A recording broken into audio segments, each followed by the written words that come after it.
Hey everybody, welcome back to another episode of Social Course Reviews. We are back in Orlando here doing our first review since the New World Championships. If you haven't, make sure you check out the last video I did, which was actually not a course review, but instead a tournament review. I played the New World Championships up in Jacksonville, Florida. Spoiler alert, I ended up cashing in that event. So I just kind of took you through what that event was like for me. More of me talking than actually golf throws since I didn't have a caddy, but something different, something fun. Anyway, back to today's video. We are at Airport Lakes. This is probably the most popular course in town. It's only 9 holes, as you'll see through the video, but it's laid out in such a way that there's actually 4 different configurations. We are not playing all 4 configurations today. We're going to basically play the shortest configuration and the longest to give us a good overview of the course. I'll fly most of the fairways, and it's a short enough course that hopefully we'll have a few ace runs, maybe get one on camera for you. So stay tuned. Hope you guys are looking forward to this one. A lot of people have been asking me about getting this course on film, so I'm happy to finally get an opportunity to do it.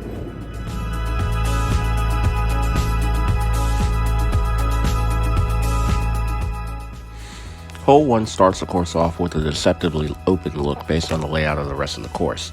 I do like that this allows you to throw your first shot with a wide margin of error, allows you to get in a little warm-up, and helps you build a little confidence going into the rest of the round. Playing red to red, you're looking at about a 255-foot shot, while the blue to gold hole plays much longer at 375 feet. There's not a ton of danger from either layout, but when playing the long tees, an early low tree limb forces a low line to either pin. And a small pond does come into play if you fade too far left late. Coming up just a little left actually puts you in a little retention bowl, which makes the putt just a bit trickier.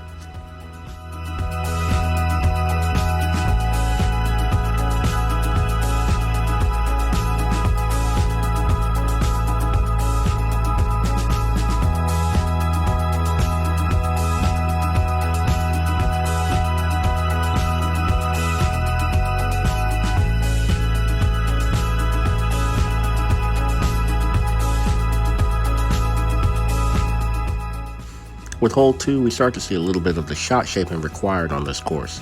Again, the red to red hole doesn't demand too much, as there's really only one tree to miss on this 200-foot hole, and no OB to speak of. The blue to gold pin, on the other hand, plays at 315 feet and completely changes the shot shape as it moves left to right. I find the forehand is a favorable play, as a low ceiling late prevents the turnover from having enough air to fully reach the pin. Going extremely long does bring OB into play, but it's tough to get that far from the tee.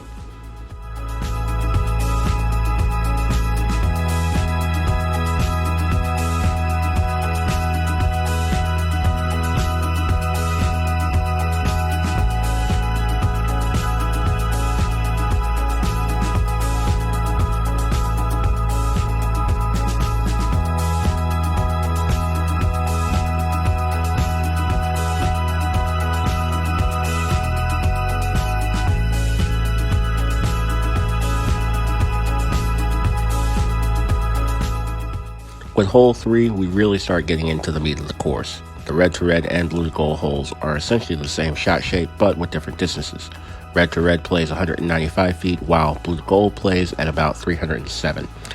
The shot shape in both is a lazy hyzer that either skips once you turn the corner, or has a late but minimal flip up after going hyzer off the tee. This is also the first hole that requires you to hit a relatively tight gap from either tee pad.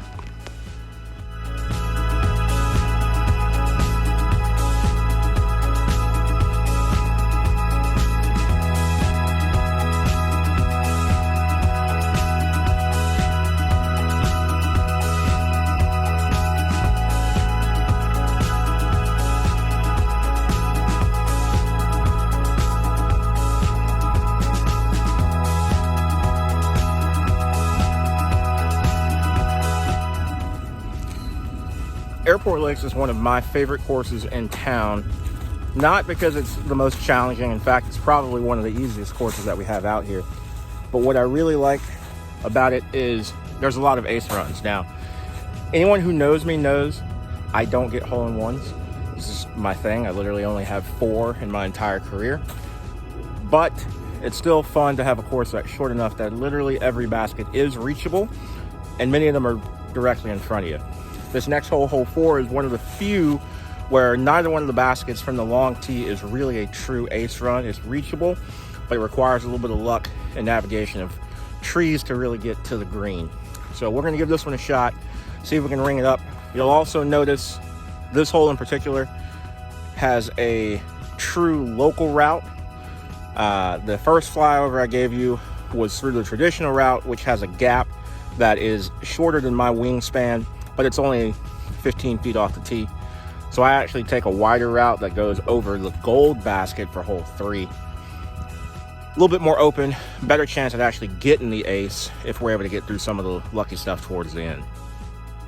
With hole 4, we get into the first hole that plays quite a bit different depending on which tee and pin configuration you decide to play. The red to red layout is a nice blind turnover or short forehand that requires you to navigate a few trees late. Playing at only 151 feet, this is one of the fun blind ace runs on the course.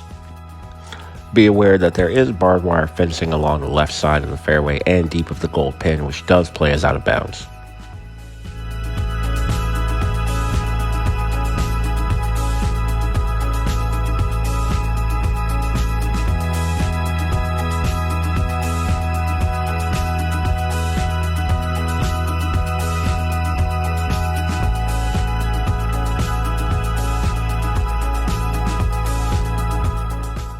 The blue to gold tee plays a little longer at 300 feet and actually gives you a few different routes to choose from. The designated route has you play over the red tee again, but this pin is pretty well guarded by a few trees you can't see off the pad. As a result, you'll see a few players, myself included, opt for a less traveled right gap, which is about the same width as the designed route, which almost takes you over hole 3's gold pin. Executing this shot, there are less blind trees to hit, but still some luck to be found on the green. So, as I mentioned in the intro, this is a very short course, mostly geared towards beginners, but it's a ton of fun. Similar to the Green Gauntlet course that I reviewed a while back, this is a Greg Hosfeld designed course, and what he did with this particular course is set up essentially 4 layouts with 2 sets of tees and 2 sets of pins. This really allows the player to kind of grow with the course as their game gets better, but also allows for a lot of variety on what otherwise is an extremely small plot of land. So, like I said before, we are playing the shortest layout and the longest layout. Even the longest layout really isn't that long. You'll see me mostly throwing putters and mid-range out here. Fairway driver on a couple of the longer holes. There's one hole where I whip out a true driver, hole 8 that we'll get to.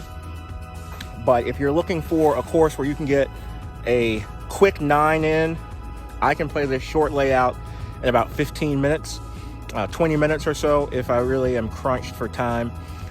It's ideal for those people who are here. Maybe you've got a long layover, you want to play some golf.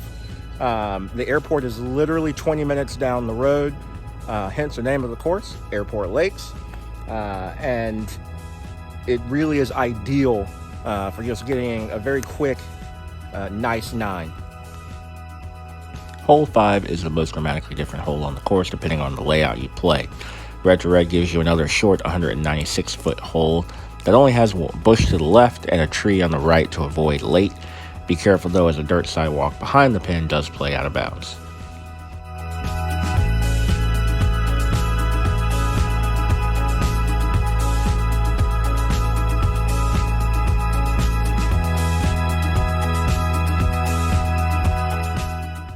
From the blue pad, you'll notice a completely different hole, as this tee is nowhere near the red.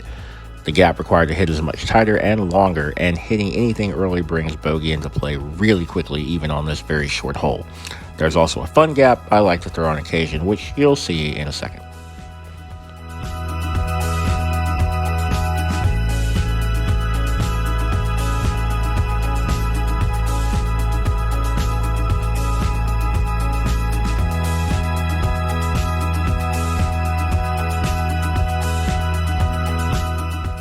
Similar to our last 2 holes, Hole 6 has different shot shapes depending on the tee to pin configuration you choose to play.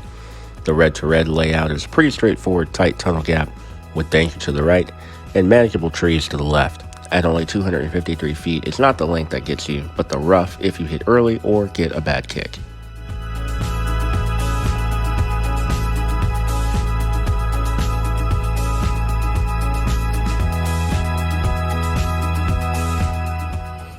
So you may be saying to yourself, as I mentioned previously, this course is called Airport Lakes because it sits between an airport and a lake. Well, the airport's obvious. You can hear a plane flying over my head right now. That airport is literally 15 to 20 minutes south of where we are. Well, there is actually a lake, and you can see this bridge right here behind me that goes to that lake. There have been known to be some gators seen on hole 7 towards the back. We have a lot of, Florida wildlife down here, snakes, gators, turtles, you name it. But yeah, if you're ever wondering, because there's not actually any lake that you throw over on this course, it's because that lake is actually back on the backside and it's not really accessible to most of the other land that we have available for the course.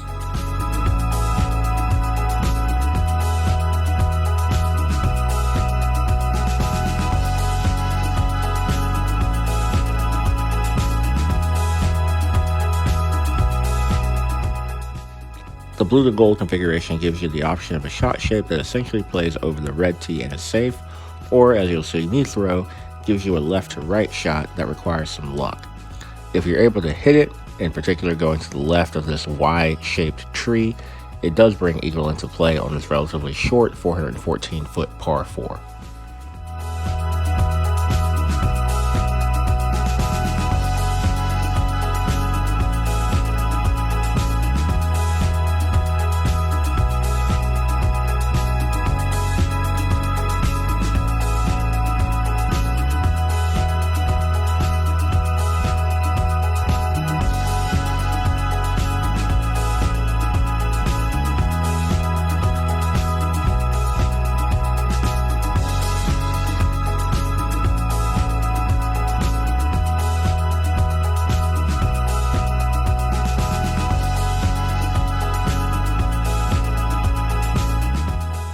I highlight the tee pads on hole 7 to show that sometimes, even with limited space, just making a minor adjustment to the angle of the line can force different shot shapes.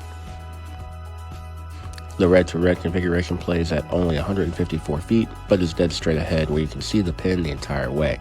The blue to gold layout, on the other hand, plays 230 feet, but more importantly pushes you to the right off the tee, making access to either pin completely blind.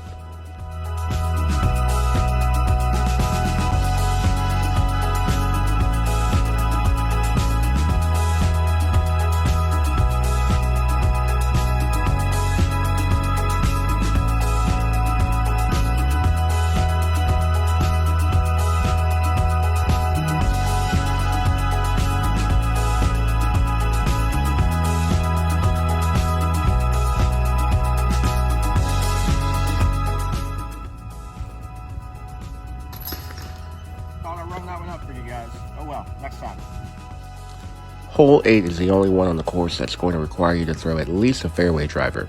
As a 385-foot par 4 playing left to right, the red to red configuration is definitely eagleable, but will require some late luck to reach the green, as the gap to access it is blind.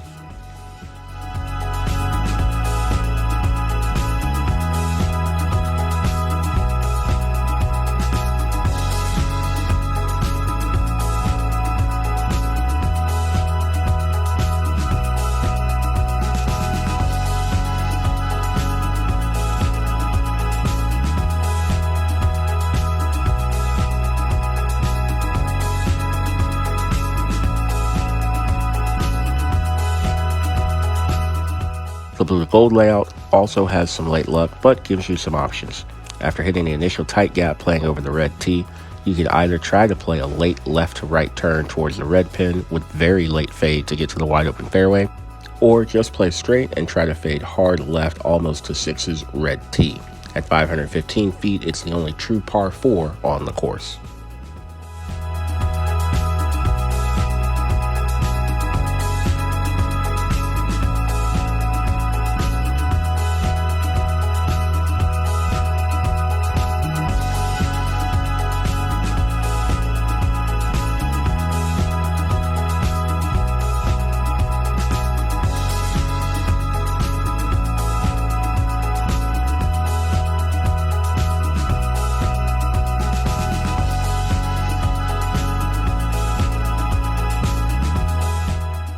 Our final hole on the course again offers 2 completely different holes depending on your tee to pin configuration.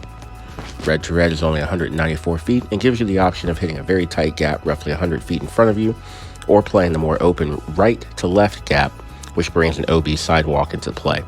Coming up short can also land you in an OB creek, and no matter which gap you choose, the shot is blind off the tee. If you look at the tee sign for the red pin from either tee, the distance is inaccurate as the pin has been moved shorter. The original placement was too close to the goal to make much of a difference.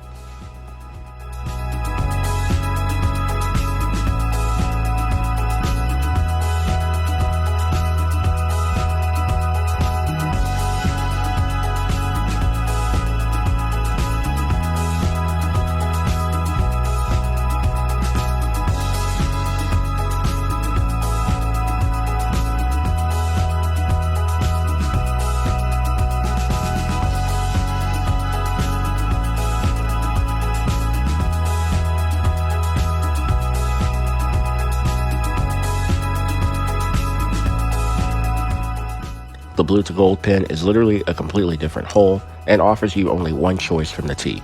Hit the gap to reach this 285-foot pin. Again, the OB creek comes into play, as does some very thick and difficult to navigate rough on the left. Hit any early tree and bogey is your best option.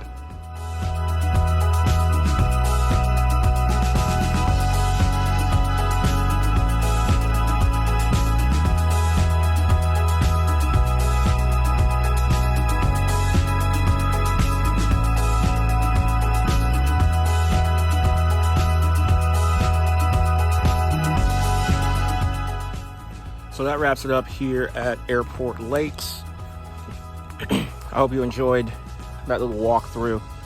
Because we're right next to the airport and there are always planes flying overhead, we're definitely doing a voiceover for all of the flyovers. I get asked all the time if I only have a short amount of time to play one course in town. I'm a beginner. I don't have a lot of time.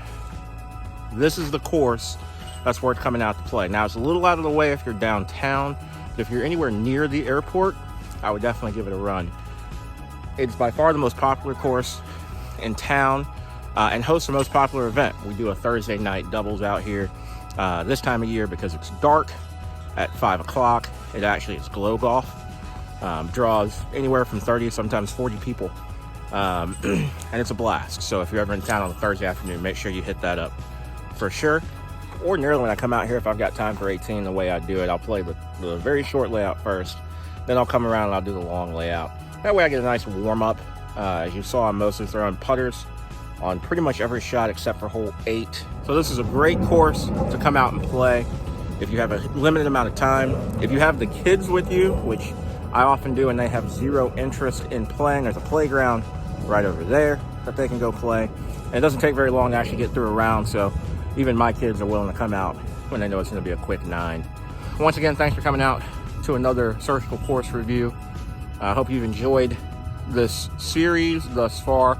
Again, make sure you leave a comment, like, and subscribe. If there are other specific courses you want me to hit, make sure you let me know. And then be sure to go and check out some of the older reviews I've done and check out some of the other courses we have in town. I got a pretty decent portfolio going right now. Hoping to add to that over the coming months. Again, we have a ton of courses here in town to get through. So that's it for today. Thanks for joining, and I'll catch you guys in the next one.